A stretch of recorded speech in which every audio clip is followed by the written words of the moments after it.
You are listening to Dove Valley Deep Divers with Erick Trickel and Lance Sanderson. Ball comes out of the hands of Newton. It's on the ground, picked up by T.J. Ward at the 4-yard line. Vaughn Miller did it again. On Overtime Media.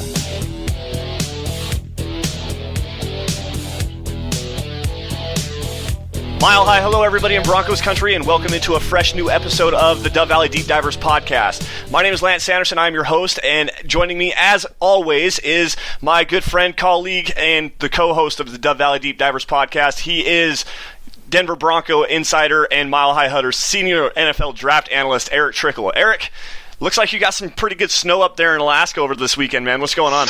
We did! We got snow, and I'm so excited for it. Basically, my biggest thing is with snow is that I hate it, or with winter is I hate it when it snows, then it rains, and that's what we had at first. But now we have actually a good amount of snow on the ground. Bad news is that starting tonight, all the way to Tuesday, it's supposed to be raining. So it's going to make the roads very dangerous. But I'm excited that there's snow. I'm so excited because tomorrow, hopefully before it starts, because we're supposed to have a little bit of break in the rain, I'm hoping that I'm going to be able to take Rosie out and play in the snow for a little bit. And we haven't had a chance to yet for a bunch of reasons. I mean, having the 16-year-old kid coming in and moving in with my wife and I and getting everything ready for that, then the holidays and just all that stuff like that we haven't had a chance to yet. But really want to do that. She loves playing in the snow. And it was actually funny because we had to go do some running around on Monday when it was snowing. And she has this thing. She likes snow. But every time I went to go get her in the car, she was reaching on top of the car and grabbing a handful of snow and then just letting it melt all over her. so letting her actually go out there and be able to play in it, as if you can't tell, I'm very excited to do. Yeah, no, man. I love the snow to go play and have fun. You know, this year I'm going to try to get out and go snowmobiling a lot. Got some friends that have some extra machines, and up on the Togety Pass outside of the small town called DuBois, Wyoming, there's a bunch of places that you can go, and I've been invited by several different people already. And I mean, I'm not really a huge kind of snow sport, but I do like to go out and build snow forts. Like that's something with me. Like shovel all the snow up into a big gigantic pile, hollow out the inside, and then chill inside there and think that I'm like a caveman or something. I don't know. I've always had that kind of a thing ever since I was like 12 years old. So we got a pretty hefty amount of snow last week, and the roads have been absolutely awful, but it's been really fun, you know. I get Samantha and her two boys over, and we played out in the snow the other day for a little bit. That was a lot of fun. And I mean, I don't know, really, winter to me, I hate the cold, I hate the wind, I love the snow, but at the same time, it could be, 45 degrees and sunny every single day, and I'd be perfectly fine with that. But anyways, guys, enough with the small talk. Let's pitter-patter and get at her right here. Now, this week on Dove Valley Deep Divers, we're going to talk about the man that is going to be, it looks at least close to being the first thing that we have had as a franchise quarterback ever since Peyton Manning left, in Drew Lock. And, coming out of the Week 13 win against the Los Angeles Chargers with the big game-winning field goal at the end, we're going to kind of break down what we saw from Drew Lock, and then moving forward, what we need to see, just the improvements in, the overall aspects of his game, what he needs to improve on going against the Houston Texans, and then we'll briefly wrap it up with a breakdown of the Houston Texans games, guys. So here we go. This is the Overtime Podcast Network. All right, now Erick, with Drew Lock, his first career start, it was more not necessarily like how effective is he going to be to me, and I knew that there was going to be a lot of the rookie struggles, and in the second half he did have the rookie struggles, came out with a hot start, on the second drive he marched right down the field and threw a beautiful touchdown pass to Cortland Sutton, and Sutton made an amazing one-handed diving catch. I mean, it was highlight reel kind of football. And you know what, something that I saw on my Twitter account earlier this week was that, if somebody like Odell Beckham Jr. had made that play, it would have been on highlight reels for the next 10 years. Like, that's just, that's the kind of quality of a catch that he made. But going back to Locke here, finished the day 18 of 28 for 134 yards, those two touchdown passes to Cortland Sutton and the costly interception over the middle where he just missed the linebacker in coverage. But the thing to me was not necessarily the effectiveness and the statistical analysis part of it, but what does the young kid look like in his first career start? And kind of the biggest thing that I took away from this, and I did mention it in my 5 takeaways piece, was the fact that Drew Lock looked poised. The moment was not too big for him. He looked ready, and he looked like he had the mental fortitude that the moment was not too big for him.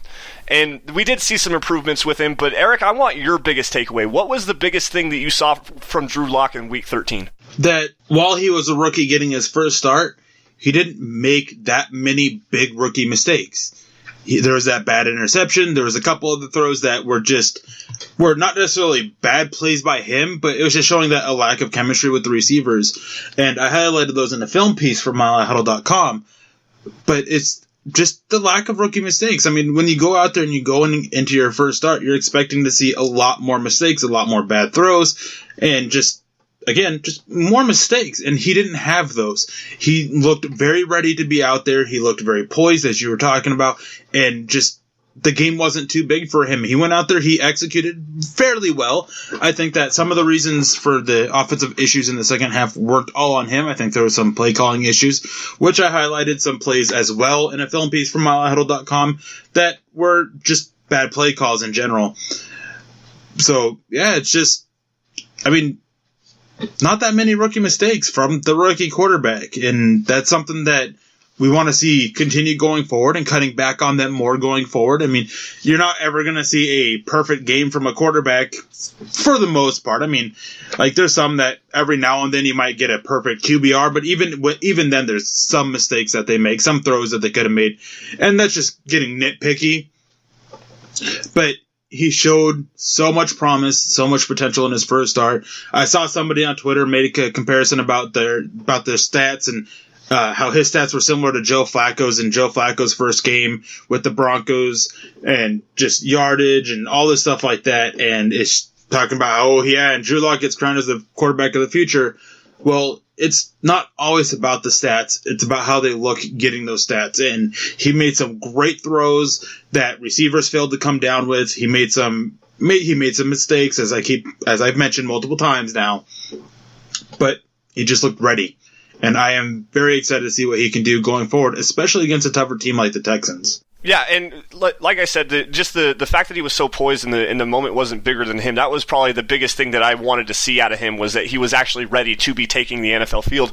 And then on top of that, just the mechanical flaws that you'd seen with Drew Lock back at Missouri. You know, the footwork issues. What is he going to look like coming out, dropping back under center? You know, the basic part of playing the quarterback, you know, because a big thing with quarterback play is, and there's a big correlation to it, is proper footwork and accuracy. And we did see it on one of the throws with Locke. I believe it was in the first quarter, where he's rolling to his right and he doesn't get his feet set back up, and he throws the ball kind of on the run, and he airmails Jeff Hireman. I believe you've highlighted that play in your film piece as well. And that throw right there to me was, all right, you're kind of a little antsy, just a little bit. You saw you had a big play coming, and you just kind of airmailed one. Now we need to see that kind of corrected, and the minor adjustments that he has made to his footwork already is actually very, very good to see. You know, being on injured reserve, not being able to practice and everything like that, and for over the first 8 weeks of the season, you know, like the fact that he went in from as a guy in August in training camp and was having these struggles, and there was some improvement, and he did improve almost every single game that he played, at least in my opinion, to come out and then to show even more improvement over that time. And then just the moxie of the kid. And this was something that we found out about immediately after the game with Cortland Sutton on that first touchdown pass. Drew Lock went into the huddle and he changed the play. He changed the play design, and he told Cortland Sutton to run that fade route down the right sideline. So just not only having the guts to go against what your offensive coordinator, who has been, you know, pretty strict as far as changing plays goes, and he's been calling the game very strict, and I think we did kind of see just a little bit of that come back with Scangarello in the second half as far as calling so conservative, was you're going to run the play that I tell you to run. Now, with Locke to have the guts to not only make that play call and to change the play design in the huddle, but then to come out and execute and deliver on that, that speaks volumes to me, and I really like to see that from a quarterback. Eric, what do you think? Yeah, I agree. The leadership he showed, being able to just call that play, it shows a sign that he was able to read what the defense was doing and adjusted the play to try and attack them. And just having that quarterback that can really do that, and just not for sure if he actually had the freedom to do that or not, because Joe Flacco didn't. Braden Allen, he really didn't, but he still changed plays a little bit. So that's something to keep an eye on going forward. Is he still going to continue to change plays? I definitely think that there's a few instances in the second half where it would have been nice to see him change the plays, and that makes me think that he didn't have the ability to, or not necessarily the ability, but he didn't have that freedom to make the changes, because there were some obvious plays where you have Cortland Sutton, whom he told in the first half to run that fade route and hit for a touchdown. He has him in a favorable 1v1 matchup that Sutton was dominating most of at least in the first half, and just didn't attack it. Instead, they continued to run the ball. And so that's something that we're going to have to see. Will he continue to do that? Team has rallied behind him. They all love him. They're there. They are excited about what he's bringing to the team, and they're excited about about basically the whole team going forward with him at the helm. And so it's just still a lot of stuff that we want to see him grow, but it has been basically the preseason. He did get better each game, then he got hurt. And for the first game back, as I mentioned earlier, not very many mistakes. And I think the one reason why I want to highlight that is he didn't have the practice time with the receivers. That was the first week he had a serious amount of reps with the number one receivers. And even then, it was only about 75% of them. So he still is getting chemistry down with Cortland Sutton, with Tim Patrick, with Noah Fant. And they're still learning him and his tendencies and stuff like that. And so it's a work in progress. So with that limited reps, making those few mistakes, yeah, there's a lot of promise shown, and we just got to see so much growth from him. That basically that airmailing that one pass and the ball placement on a couple passes, like just basically correcting that a little bit and getting those nerves down, because the first couple passes, the nerves did look a little bit there. So it's just, I'm excited. I can't get over that fact that I'm excited for what Drew Lock brings to the future. And this is coming from a guy who I was really down on Drew Lock prior to the draft. I really questioned his ability to pick up technique, and because he needed a lot of technical work done for the NFL, and he has. He's improved a lot since his last year at Missouri. From his final game at Missouri even, there has been tremendous progress. He's just getting better each game, and he's on his way to proving my pre-draft opinions of him wrong, but it's only one game. There's still a lot of games left in the season. Hopefully he ends up starting and closing out the rest of the season, and he's able to continue to grow and develop, because the Broncos need him to. They need to find that quarterback of the future. Yeah, with finding Locke and getting Locke as being that potential franchise quarterback, moving into the 2020 draft, it opens up a lot of options for the Broncos, because they don't necessarily need to go in there with a quarterback mentality in the first round. And yes, it is a great quarterback draft class, and I mean, even with Tua Tagovailoa getting hurt, having Locke be the guy, or at least show that he can be the guy, and the flashes that you could potentially see.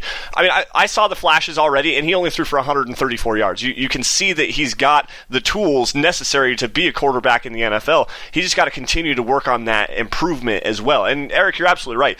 There was a lot of fundamental stuff that he needed, specifically in regards to the footwork. But something that I did notice with Drew Lock, and this was actually something that I didn't really notice at first, but when you go back and you think about it, maybe rewatch the game again, Drew Lock was not sacked against the Los Angeles Chargers. He was not sacked one time. Nope. So the offensive line played a fairly decent game, but just the ability of Drew Lock to manipulate and move around in the pocket, and then use the athleticism to get himself outside and to create some throwing lanes for him, getting the ball out quickly and doing the right things with the football. That's another big key with Drew Lock, and that's something that I really was encouraged to see. And with the struggles that the offensive line has had all season as far as trying to keep pressure off of the quarterback, in Locke's first start to go out there and alleviate at least just a little bit of that pressure, through his own athleticism, that's a big key for the Broncos. And maybe, we might start to see some of the stuff that I'd seen with Rick Scangarello back when he was the offensive coordinator at Wagner. Remember one of our very first episodes of Dove Valley Deep Divers, if you want to go back and check it out, I broke down a lot of what Rich Scangarello did at Wagner College with the quarterback that had the mobility and the arm strength that Drew Lock possesses. And Lock probably is actually even a better athlete than that kid at Wagner College was. The read option stuff, the quarterback moving pockets and everything like that, just the ability of Locke to be able to do that and help this offense, that's another key for Locke moving forward as well. And just before we move on to our first break, guys, I do want to highlight there is another article up right now on milehighhuddle.com from Nick Kendall, and it's an interesting analytical statistic. According to Inside the Pylon, it's adjusted net yard per attempt.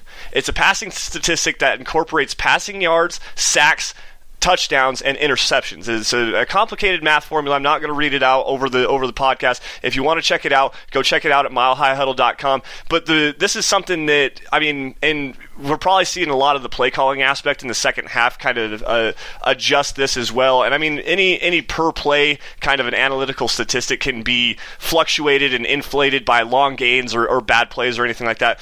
But Drew Lock's adjusted net yard per attempt was 4.607. That's actually awful. That's very awful. And now that's not an indicator necessarily that Locke played an awful game because, first start, whatever. We saw the tools that we needed to see. But just that advanced analytic and Eric, I kind of want your take on this. It's a very interesting piece, and it's a very interesting statistic, excuse me. But Eric, what do you think about that? I think there's a lot of things at play that adjust that. I think that the Broncos offense, Rick Scangarello in particular, decided to go very conservative in the second half and basically calling shorter passes and everything and just bringing that down and just hurting his overall game. I've actually been, while you were talking, I've actually been trying to find what it was for like the first games of a few different quarterbacks. Ones that Nick mentions in his article, but I haven't been able to because I remember seeing this on Twitter, actually, the same statistic and everything like that. And it actually mentioned some of these other big time quarterbacks that, again, same ones that Nick mentioned in the article, Peyton Manning, Tom Brady, Russell Wilson, Aaron Rodgers, mentioned guys like them and their first real start as quarterbacks in the NFL. And the numbers were actually pretty similar, but I wish I had that tweet right in front of me so I could read them off. But it's one game. If it continues to be something, then you got to try to figure out, is it Drew Lock? Is it the offense? Like, there's so many variables in play that one statistic isn't something to go off of about, especially after one game. No, it's not enough after one game, and you're not ever going to actually have a true full idea after just one game, obviously. You got to see a larger sample size, and hopefully over this next 4 games, if Locke starts and plays well over the next 4 games, you at least have the idea that, hey, we might potentially have an answer here, and we can move forward with this and build this nest around him. But anyways, guys, we're going to have to take a quick break here really fast. But before we do, I just want to remind you all to head on over to milehighhuddle.com to check out all of our written content on your Denver Broncos. At the Huddle website, you'll get breaking news, analysis, and opinion articles, as well as in-depth film breakdowns of not only Broncos players, but matchups to watch in an upcoming game or even our top-notch NFL draft coverage. Also, make sure you take a couple minutes to create your own personalized profile and hit up the comment section to voice your opinions on any topics that you agree or disagree with. It's completely free, it's easy to use, and we all love to discuss Broncos football with our readers. You can also sit in with us during the live game thread to talk your thoughts on how the team is performing as well. So with that, we got to step away for a few minutes. We'll be right back. Sit tight. This is the Overtime Podcast Network. All right, guys, welcome back to the Dove Valley Deep Divers. We kind of went a little bit too fast with our Drew Lock stuff, so we're gonna move forward here a little bit and talk about the running back position, and most specifically Royce Freeman. Now, Eric, you have an interesting article up on Mile High Huddle about Royce Freeman and how he has been hindering the Broncos offense. And it's easy to see, especially with the way that he has been running. And it's almost like he's being too aggressive as far as just going after contact. He's missing holes. He's trying to just get his head down and go initiate contact and bully people over. And it's really kind of hurting the Broncos offense. But I want more about what you think. What is the biggest reason that drove you to wanting to write that piece? Well, Just to be clear, my thing isn't about how he's holding the offense back per se. It's just that he's been a failure for the Broncos this season. But in a way, him failing the Broncos this season is holding them back because this is an offense that the Broncos want to run that relies heavily on the running game. And they went into the season with Royce Freeman supposed to be being their number one back and Phillip Lindsay coming in to basically replace him and sub in and give him rest. Well, guess what, everybody? Royce Freeman lost those reps. He's still getting the same number of snaps. That's not what I'm talking about with reps. I'm talking about, I shouldn't say reps then. I should say touches. He's losing touches because he hasn't been effective. Every game this season, he has actually gotten progressively worse, especially as a runner. The only good thing that he has brought to the Broncos this season has been as a receiver. And even then, it's just been all right. But as a runner, he doesn't have that burst that you want to see to get up and through the hole quickly. So it takes a little bit longer for him to get there, and that means the offensive linemen got to hold their blocks a little bit longer. And before I did this piece about him holding the offense back, I went down and broke down every single run of his, and I can't remember the exact number, but it was around 80% of them. He was trying to bounce outside. Well, hold on. Of the runs that he had that were supposed to go between the tackles, about 80% of them, he was bouncing outside. He's trying to be this finesse, elusive runner that wants to take the corner and get big gains, but that's not who he is. He doesn't have the speed. He doesn't have the athleticism. He just doesn't have the gas in the tank to be that kind of running back. He is a tough between the tackles runner, and that's what he needs to be used as. So a lot of it's on him. And yes, there's times where the blockers, they do fail their blocks a little bit early, and so he has to avoid contact behind the line of scrimmage and try to pick up something. But it's not going to be effective because he's not that elusive guy. So yes, the offensive line is hurting him, but it's also coming down to him being ineffective, his play style being ineffective. And I know before the season started, in our group chat, Lance, I made a comment about how historically, there aren't very many backs that come into the NFL with the injury history that he'd had at Oregon, along with the over 1,000 touches like he had at Oregon, and have very successful NFL careers, and particularly in like the last 15, 20 years. It's just not very common. Those few that there have been were outliers. It just doesn't happen because of the wear and tear that they take on their body and they sustain on their body, and the speed and the physicality of the NFL game the way it is, and all the stuff that you now have to watch out for with injuries and all the changes to the injury rules and all this stuff is just hurting them. So it makes it harder. And I remember debating with you and Carl about that, but that is a very reasonable point, especially now seeing the season is Royce Freeman had over 1,000 touches. I can't remember the exact number off the top of my head at Oregon. That's a lot of wear and tear on his body. And he suffered some bad injuries, and he had not a bad injury last year, but he did get banged up, and that is an injury that can hinder our running back a little bit. So is it the wear and tear? Don't know. It's not just the offensive line. It's not just the play calling either. I've had a lot of people trying to blame the play calling, but Rick Scangarello, despite my complaints about him, he's trying to run Royce Freeman between the tackles. He's not the one that's taking and bouncing the ball outside or trying to bounce the ball outside. If Royce Freeman was being effective, he wouldn't lost touches. I mean, he's averaging just 4.0 yards per carry, which is right there at the line of what NFL teams want from their running backs. Right there at that line. And yes, Phillip Lindsay isn't averaging that much more. He's was averaging like 4.7 yards or right around 4.7 yards or 4.6 yards. But that is a difference between being 7th in the NFL with Phillip Lindsay in yards per carry to, I think it was like 24th or 21st, somewhere in the 20s in yards per carry. That is a huge difference. Being right there at that line, that's not a good thing.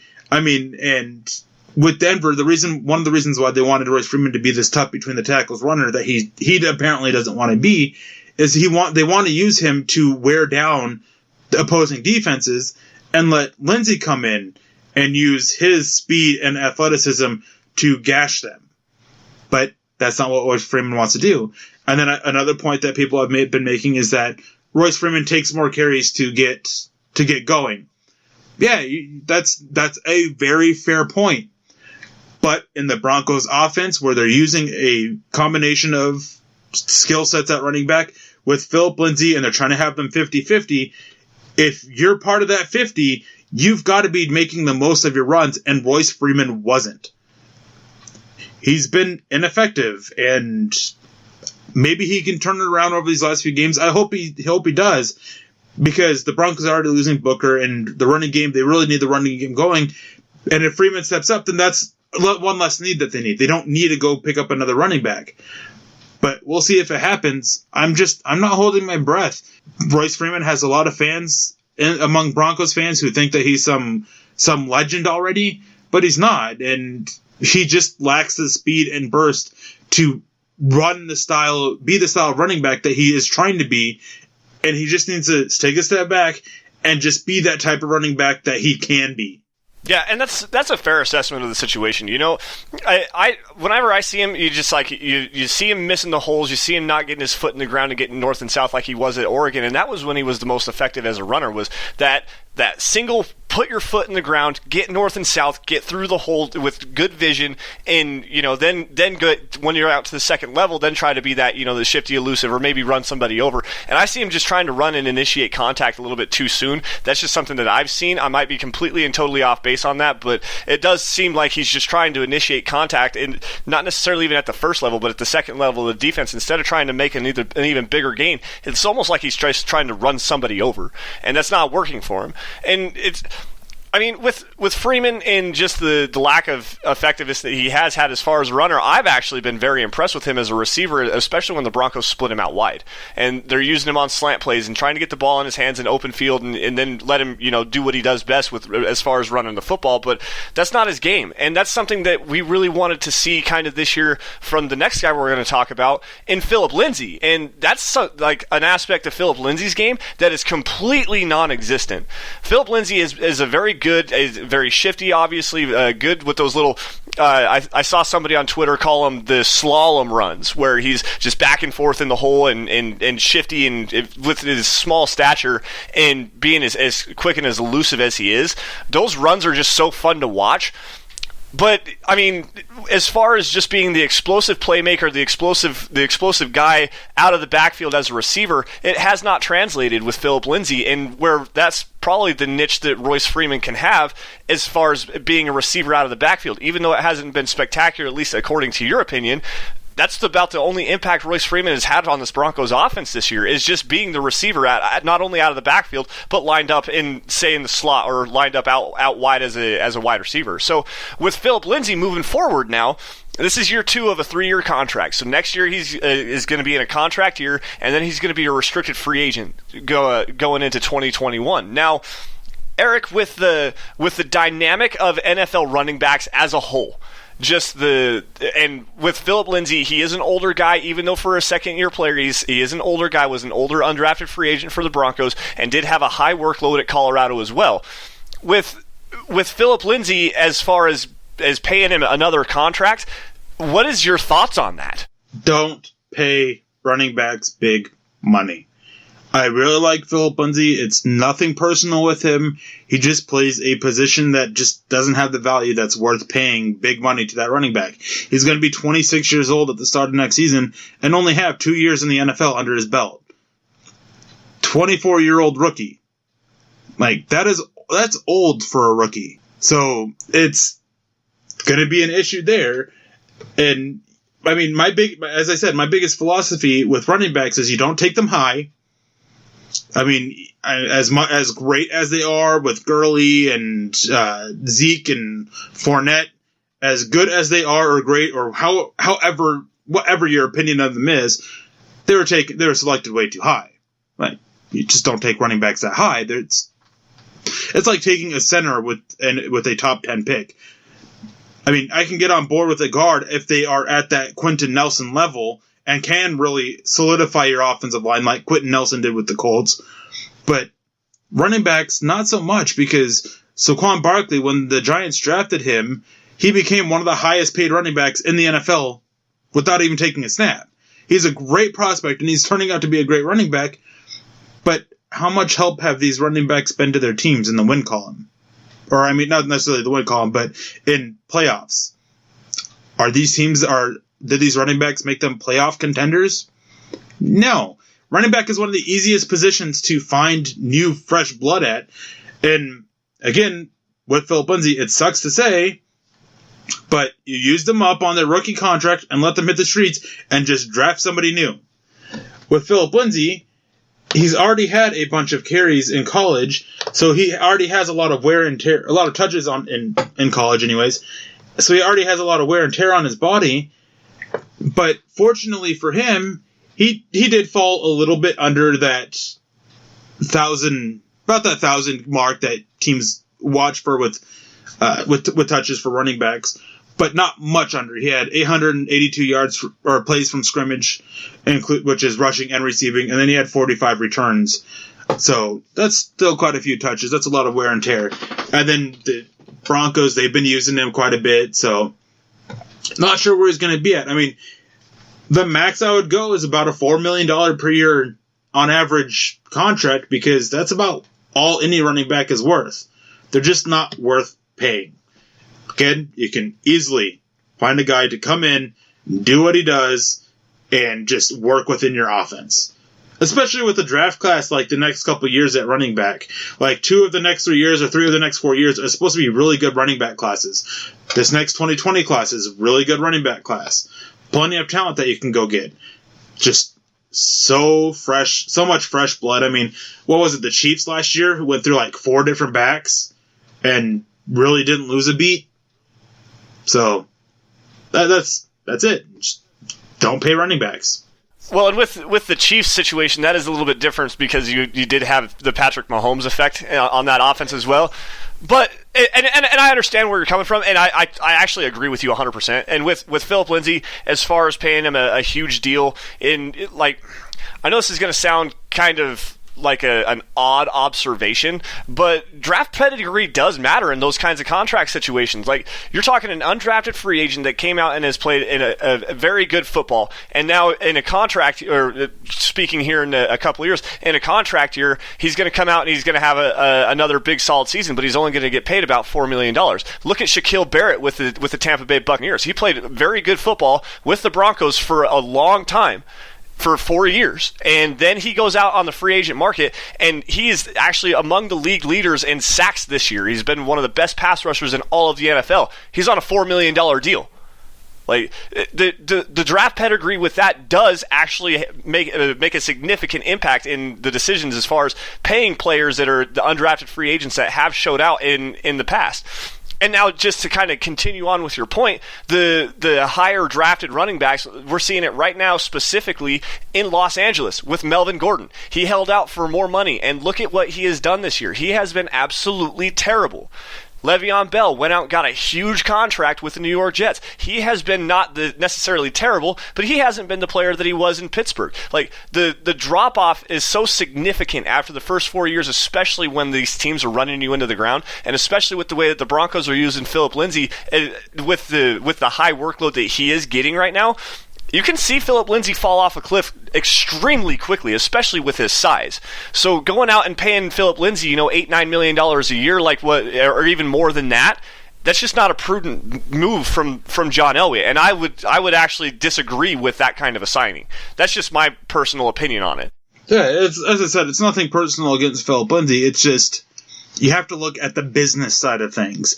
And I know for fans, that's pretty hard to do for a lot of fans, because fan is short for fandom. You're fans of the team. You become fans of the players and everything like that. So I understand it. I understand that there's going to be a lot of people out there mad that we're saying don't pay Phillip Lindsay, but it's just bad business.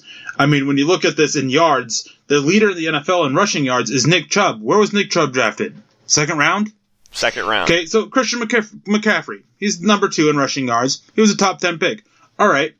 Derrick Henry, where was he drafted? Second, third round? Second round. Ezekiel Elliott's 4th. Okay, yeah, here's another top 10 pick. Josh Jacobs, late first round. That I can get on board with a late first round pick on a running back. Dalvin Cook, second round. Leonard Fournette, okay, yeah, there's another one. That's now 3 top 10 picks in rushing and for the rushing leaders. Chris Carson, where was he drafted? He wasn't. Marlon Mack, where was he drafted? 5th round? 4th? Something like that. Carlos Hyde was, a 2nd round pick when he was actually drafted, but he's now bounced around the league. Mark Ingram, where was he drafted? Late 1st round. Phillip Lindsay, where was he drafted? He wasn't. David Montgomery, Sonny Michel, Joe Mixon, Adrian Peterson. Okay, Todd Gurley. There we go. There's another one. Aaron Jones, Le'Veon Bell. So, there you go. How many of those guys that I just listed off were in the top 10 picks? Or even top 20 picks for that matter? 5 or 6 of them? So there's out of your top 15. That was closer to like 20 that I read off. So you don't take them high, and then when you come to paying them, okay, Ezekiel Elliott, all right, he's the highest paid on an average per year basis. Todd Gurley, he's 2nd. Le'Veon Bell, he's 3rd. David Johnson, he's 4th. Devontae Freeman, he's 5th. Saquon Barkley, there you go. This is where that high 1st round top 5 pick comes in. Jerick McKinnon, what has he done for San Francisco? Isn't he on injured reserve yet again? Leonard Fournette, okay, yeah, he's having a good year. Lamar Miller, isn't he on injured reserve? He's on injured reserve. Duke Johnson. Yeah, he's torn ACL. Duke Johnson, Mark Ingram, and at Mark Ingram we hit $5 million on an average per year basis. So, looking at the guys who are making 7.5 or higher, Jerick McKinnon, Saquon Barkley, who is on his rookie deal, Devontae Freeman, David Johnson, Le'Veon Bell, Todd Gurley, and Ezekiel Elliott. Don't pay running backs. It's simple. It's a business move. You gotta, as much as it sucks, you gotta take your fandom out of it and realize, as great as Phillip Lindsay has been, historically, especially in the modern era of football, you can easily replace running backs, and running backs that get paid, they don't help out that much when it comes to being a Super Bowl contender. Nope, they do not. But guys, we're getting a little bit long. We're going to have to take another quick break. On the other side, we're going to break down the Texans briefly. Thanks. This is the Overtime Podcast Network. All right, guys, welcome back to Dove Valley Deep Divers. We just got done breaking down the running back position and how you're not supposed to pay your running backs any more money than what they... Don't do it. It's a bad idea. But anyways, now it's time to talk about the Week 14 game. The Denver Broncos travel to Houston to take on the Texans, early kickoff time. And again, we talked about this with the Bills game a couple weeks ago. The Broncos historically have struggled traveling to the East Coast. This isn't necessarily an East Coast game, but playing in the early time slot. And this Houston Texans team, while they may not have, like, they're playing up and down football, you never really kind of know what you're going to get, but they did just go in and dismantle the New England Patriots last week, sitting at 8-4, first in the AFC South right now, behind a extremely dynamic quarterback in Deshaun Watson that's throwing the football well across the yard to 2 really good guys in DeAndre Hopkins and Will Fuller V. And with the Houston Texans offense playing as good a football as they are, and we obviously talked about Carlos Hyde as far as being, one of the top rushers in the NFL this year. That Houston Texans team going against this Broncos defense that has been struggling mightily, especially in the second half as far as stopping offenses from going up and down. This is probably the most dynamic offense that the Broncos are going to face since Kansas City, and even then Kansas City was without Patrick Mahomes for the majority of the game. This Houston Texans team is legit. And Eric, what's going to be the biggest key to stopping this Houston Texans offense? It has to be slowing down Deshaun Watson, doesn't it? If the Broncos defense can't slow down Deshaun Watson, which I have a hard time seeing them being able to do, it's can Drew Lock, and in particular the offensive play calling, stay consistent and strong enough and basically keep the pedal on the gas to try to keep the score similar. I think that Drew Lock is going to help bring an added bonus to the offense. I think that this game will be a little bit closer than I thought it would be about 2 weeks ago, before we knew Drew Lock would be the starter for this one. But I still don't see Denver coming away with it. I think that traveling on the road in Houston, where Texans are so tough, and I just don't think that. I think Drew Lock plays well. I don't think the defense plays well enough to slow down Watson to where the Broncos can score more points than them. And I think that the coaches see themselves get outcoached a little bit. I think it's going to be close. I think it's going to be a pretty high-scoring game. I just don't think that the Broncos are able to come out with it. See, and I actually disagree with you on that. I don't think this is going to be a close game at all. And I've now mentioned this a couple times, and I think actually like 3 weeks in a row now, and this has probably been the most vocal that I have been about any particular thing with the Broncos in my entire year. Well, as at least being an analyst for Mile High Huddle, but even in just the fandom of me growing up and watching the Broncos over the 28 years of my life. This has probably been the most vocal I've been about one certain aspect of the Broncos in any way, shape, or form. And the offensive play calling to me this entire season, I've said it multiple times on the show, I've said it multiple times now on our predictions piece, the Mile High Huddle Roundtable. The offense has not, and specifically Rich Scangarello, has not shown that they are going to be able to operate on an efficient enough level consistently throughout the entire course of the game. And I believe that we're going to see this happen again, and it's going to be the kid gloves effect again, where, you know, the Broncos are going to come out and they have a very good script. The first, 15 plays of the game, they're going to kind of go up and down because this Houston Texans defense is actually the weak spot of the team, especially as far as yards per game and pass yards per game. They're letting people go up and down the field on them at will. Ranked 27th in yards per game and 28th in passing yards per game. So hopefully we do kind of see Rich Scangarello open up the play calling just a little bit.